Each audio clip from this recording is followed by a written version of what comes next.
So Rahul Gandhi గారు press మీట్లో election commission అక్రమాల ద్వారా బీజేపీ అగ్రస్థానంలో ఉంది అని అంటున్నారు. సో బీజేపీ గెలిచింది అని అంటే సో ఎలక్షన్ కమిషన్ సపోర్ట్ చేసింది అంటారు. దానికి మీరు ఏమంటారండి? అంటే ఇక్కడ కాంగ్రెస్ అయితే ఓకే. రేవంత్ రెడ్డి వరకు. కానీ పైనయితే మేము కాంగ్రెస్‌ని ఒప్పుకోం. మాకు బీజేపీ నరేంద్ర మోడీ గారు హయాంలోనే బాగుంది. అంటే కరెక్ట్‌గానే గెలిచారా? ఏం అక్రమాలు అంటే సో ఫేక్ ఓట్స్ వల్ల గెలిచారంటారా? ఇక ఫేకు అంటే అయన్నీ మనకి అంత పెద్ద తెలీదు. వాస్తవానికి చెప్పాలంటే ఫేక్ అన్నది ఉండదు. ఉంటే అవన్నీ అంటే అదైతే మనం కొన్ని ప్లేసెస్‌లలో చూస్తుంటాం గదా! ఓట్లన్నీ ఒకరికే పడిపోయాయి. కానీ గెలిచింది మాత్రం ఇంకొకరని న్యూస్ వస్తూ ఉంటుంది గదా! సో అలా ఏమన్నా జరిగిందంటారా? అనుకుంటాం అంతే. మనకి అన్ని ఓట్లు వాళ్ళకేసాం వీళ్ళెందుకు గెలిసారంటే అది కరెక్ట్‌గానే ఓటింగ్ చేస్తారు. కరెక్ట్‌గానే ఉంటాయి. అవన్నీ రాంగ్ అయితే ఏముండదు. కానీ అనుకుంటాం మనం. దాంట్లో తేడా వచ్చింది, దీంట్లో తేడా వచ్చిందని. ప్రజలు బుద్ధి చెప్తారు కొన్ని కొన్ని ఆటిలకి. ఒకటే కుటుంబం నుంచి ఒక 80 మంది ఓట్లేశారు. మళ్ళీ వేరే వేరే ప్లేసెస్‌లలో ఈ 80 మంది వేరే వేరే ప్లేసెస్‌లలో ఏశారు. అంటే ఫేక్ అడ్రెస్ ప్రూఫ్ తోటి అనేసి. ఇంతకుముందుండి ఆంధ్రాలో ఓటుండేది, ఇక్కడ ఉండేది. హ్మ్. ఇప్పుడు తెలంగాణ, ఆంధ్ర ఇడిపోయాక ఆధార్ నెంబర్ వల్ల కొన్ని కొన్ని ఏరేశారు ఓట్లు. అంటే మహారాష్ట్ర, హర్యానా అలానే జరిగింది ఈసారి అనేసి అంటున్నారు లేదు గదా! లేదు. రాహుల్ గాంధీ గారు అన్నారు గదా! లేదు ప్రెస్ లేదు. మీట్‌లో అది దాని గురించి. వాస్తవం కాదు. అంత ఎళ్లి అక్కడ అడ్రస్‌ని బట్టి మళ్ళీ ఓటు రప్పించుకోవడం కరెక్ట్ కాదు. కొన్ని కొన్ని ఉండొచ్చు ఆయనన్నట్టు. అంటే ఒక 10% ఉండొచ్చు గానీ, ఇక మొత్తం అంతా అది కాదు అది. అంటే ఎలక్షన్ కమిషన్ సపోర్ట్ ఏం లేదు. సో జెన్యూన్ గానే అది గెలిచారంటారు. జెన్యూనే ఉంటది. ఓకే అండి. Thank you. So Rahul Gandhi గారు ప్రెస్ మీట్ పెట్టారు కదా! సో ఈసీ తోటి గెలిచారు అనేసి అంటే అక్రమంగా గెలిచారు అనేసి అంటున్నారు. సో దాని గురించి మీరు ఏం చెప్తారండి? ఇప్పుడు వాళ్ళు కొన్ని స్టేట్స్ గెలిచారు. మరి బీజేపీ ఎందుకు అలా క్లెయిమ్ చేయలేదు? మేము దొంగ ఓట్లో కాంగ్రెస్ గెలిచింది ఎందుకు క్లెయిమ్ చేయలేదు? It's a general politics but as far as Telangana is concern BRS should come back. So అంటే ఇప్పుడు మనం మాట్లాడుకుంటే సో మనము ఓటేస్తాం. ప్రతి ఒక్కరం ఓటేస్తాం కాబట్టి మనం ఓటేసే ప్రాసెస్‌లో మనం ఒక పార్టీకి వేసామనుకోండి. సో లేదు వాళ్ళ ఇష్టం వచ్చింది అంటే వాళ్ళు ఏ పార్టీ గెలవాలి అనుకుంటే ఆ పార్టీ గెలుస్తుందని మీరు నమ్ముతున్నారా? అలాగే జరిగింది ఈసారి కూడా. సో దానివల్లనే బీజేపీ టాప్‌లో ఉంది అనుకుంటున్నారా? బికాస్ కాంగ్రెస్కి కూడా ఒక ఛాన్స్ ఇచ్చారు. తెలంగాణ ప్రజలు ఏం చేశారంటే ముందు బీఆర్ఎస్ 2 సార్లు గెలిచింది. కొన్ని స్కామ్స్లో ఇరుక్కున్నారు బీఆర్ఎస్ పొలిటీషియన్స్ ఆల్సో. ఇప్పుడు మళ్ళా ఏంటంటే they are looking back to BRS. BRS what he has done కొంచెం ప్రజలకు కూడా కొంచెం ఇచ్చింది. ఇప్పుడు ఈ ఫ్రీ స్కీమ్స్ వల్ల ఎవరికి ఇదే లేదు, government loss. BRS should be back to Telangana. So BRS వస్తే బాగుంటుంది. బాగుంటుంది. Okay, thank you. So Rahul Gandhi గారు ప్రెస్ మీట్లో సో ఈవీ అక్రమాల వల్ల బీజేపీ అగ్రస్థానంలో ఉంది అని అన్నారు. అది బిలీవ్ చేస్తారా అండి? ఎస్, ఈవీఎం జరుగుతుంది. అది జరగబట్టే కదా ఏపీలో జగన్మోహన్ రెడ్డి ఓడిపోయారు, గుజరాత్లో వేరే సేమ్ మహారాష్ట్ర ఎలా జరుగుతుంది.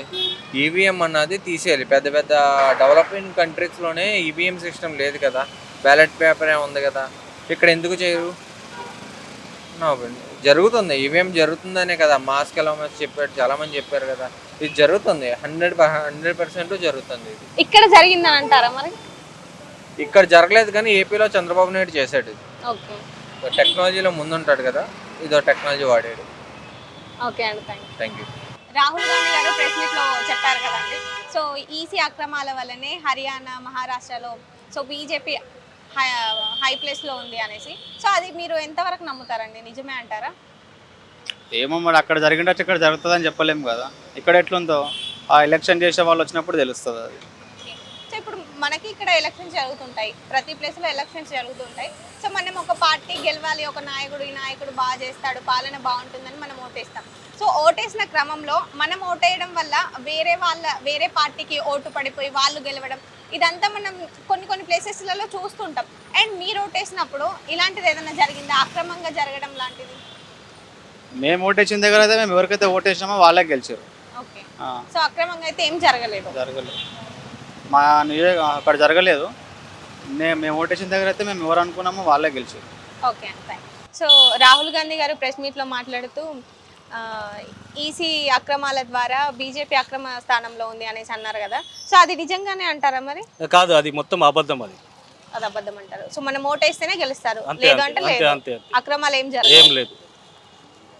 సో మరి ఇక్కడ ఏమన్నా అక్రమాలు జరిగాయని అంటారా? ఇక్కడ ఏం లేదు, మొత్తం మొత్తం క్లియర్ ల్యాండ్స్ అండి. ఇది Clear ఒక ఉంది. ఇక్కడ ఒకటి ఉండే ఇది ఉమ్. ఇక్కడ హైడ్రా ద్వారా తొలగించారు. మళ్ళీ వీళ్ళు కోర్టులో పోయి పిటిషన్ వేసి మళ్ళీ ఏదో చేస్తున్నారు. ఓకే అండి, thank you. So election commission support వల్లనే బీజేపీ గెలిచింది. సో మోడీ గారు గెలిచారనేసి రాహుల్ గాంధీ గారు అన్నారు కదా, సో అది ఎంతవరకు నిజం అంటారండి? దాని గురించి మీరు నమ్ముతారా? దాని గురించి నమ్మడం అంటే ఏముంది, ఆల్రెడీ మొత్తం లిస్ట్ తీసింది కదా రాహుల్ గాంధీ. ఉమ్. ఒక్కరికి 4 ఓట్ల, ఒక్క పర్సన్కి 4 ఓట్లు. మళ్ళీ ఇంకోటి ఒక నెంబర్ ఉండదు, ఇంటి నెంబర్ ఉండదు. అంతమందికి ఒక్కొక్కటి ఇంటి నెంబర్ ఉండదా. ఇంకోటి ఒక మామూలు సింగిల్ బెడ్రూమ్లో ఎంతమంది ఉంటారు? మా అంటే 5 మంది ఉంటారు. సరే 10 మంది అనుకున్నాం, సరే 20 మంది అనుకుంటాం. ఒక సింగిల్ బెడ్రూమ్లో 80 మంది ఉంటారు. ఎవరన్నా లేదు, 80 మంది సో ఓట్లు అంటే 80 మంది ఓట్లు. 80 మంది ఓట్లు అంటే 20 మంది వేసుకున్నా కానీ 80 మంది ఓట్లు ఉంటారా? అవన్నీ కావు. ఈసారి రాహుల్ మొత్తం కాంగ్రెస్ వస్తుంది ఈసారి బయట. సో అలాంటి ఏమన్నా ఇక్కడ జరుగుతుంది అని అంటారా? సో ఈవీఎం ఇక్కడ ఉన్న ఏపీలో అయితే అయి ఉంటుంది పక్క. ఏపీలో అయితే కంపల్సరీ అయి ఉంటుంది, ఎందుకంటే కూటమి ఉండే కదా. ఈడ కాంగ్రెస్ ఉంది కాబట్టి అంత రానియరు. నెక్స్ట్ ఇక్కడ చూపించినాం గిట్ట ఆల్రెడీ. నెక్స్ట్ కాంగ్రెస్ కష్టపడి కాంగ్రెస్ తెప్పించుకున్నాం. అట్లాంటి పాలన రాదు మళ్ళీ, మంచి పాలన. జూబ్లీ హిల్స్ బై ఎలక్షన్స్ లో అలా ఏమైనా జరిగే ఛాన్స్ ఉందా? అసలు జరిగే ఛాన్స్ లేదు కదా. అంతే, కాంగ్రెస్ ఇక్కడ ఉన్నంతసేపు అంత ఏం కాదు. ఇంకోటి మొత్తం కూడా కాంగ్రెస్ పాకుతుంది. నెక్స్ట్ రాబోయే కాలంలో రాహుల్ గాంధీ గిట్ట ప్రధానమంత్రి కావచ్చు. ఓకే అండి, thank you. Election commission support వల్లనే సో బీజేపీ గెలిచింది అని అంటున్నారు. రాహుల్ గాంధీ ప్రెస్ మీట్ లో మాట్లాడారు కదా, సో అది ఎంతవరకు నిజం అంటారు? దాని గురించి రాహుల్ గారు చెప్పింది 100% కరెక్ట్, పర్ఫెక్ట్ అని చెప్పడం లేట్ అయిపోయింది కానీ కరెక్ట్ చెప్పాడు. ఓకే, సో ఈ అక్రమాల వల్లనే బీజేపీ గెలిచిందంట. అవును అండి, 100% సో న్యాయంగా గెలవలేదు అయితే. న్యాయంగా గెలవాలి బీజేపీ. ఓకే, సో ఇప్పుడు హర్యానా, మహారాష్ట్ర చూసుకుంటే అలా జరిగిందనేసి న్యూస్ వచ్చింది, మనకి ప్రెస్ మీట్లో చెప్పారు. ఇక్కడ మనకు చూసుకుంటే మనకు కూడా ఇక్కడ తెలంగాణలో అలా జరిగిందంటారా?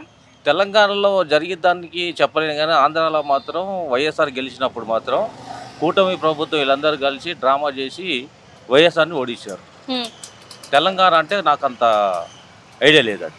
ఓకే, సో ఈవీఎం పక్కా ఫేక్ జరుగుతుంది ఈవీఎం అయితే. ఇప్పటికైనా ప్రభుత్వం వాళ్ళది పైన కింద ఉన్నది కాబట్టి ఆ ఈఎంఐది రిపీట్ చేస్తే మాత్రం వైఎస్ఆర్ గెలిచినట్టే. ఓకే, కానీ వాళ్ళు ఆ అవకాశం కలిగజేయడానికి చేస్తే మాత్రం 100% వైఎస్ గెలిచినట్టే. ఓకే.